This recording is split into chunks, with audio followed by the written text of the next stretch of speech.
our clients often experience a lot of stigma and discrimination and misunderstanding, and that can be in the community, that can be in hospital settings, that can be with support workers.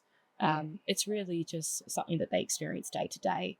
And because it's invisible, it often becomes, it's undiagnosed and not seen unless it is a traffic accident, work safe accident, and they've had all of that clinical sort of, they've looked into it.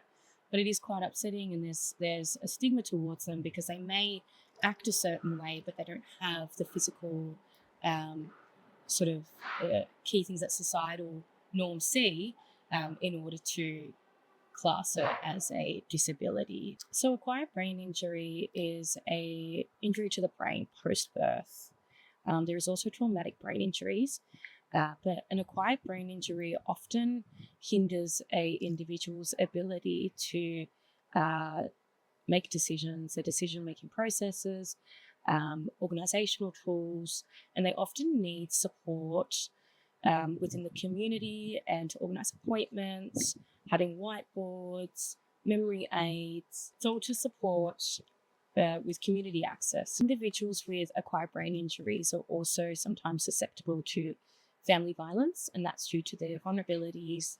Individuals that do have an acquired brain injury while incarcerated can experience or be vulnerable to violent behaviour towards them. They can be targeted.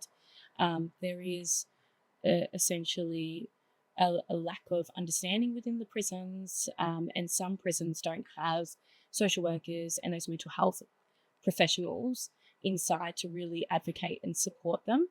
That is a service gap. Something that I find a bit challenging at times is the service gaps that people with acquired brain injuries, that intersects with alcohol and other drugs. So often there is clients that do have acquired brain injuries and are unable to seek alcohol and other drugs, rehabilitation and detox, which is really awful. So there's that service gap, and they do interlink. So that's something that it's quite upsetting.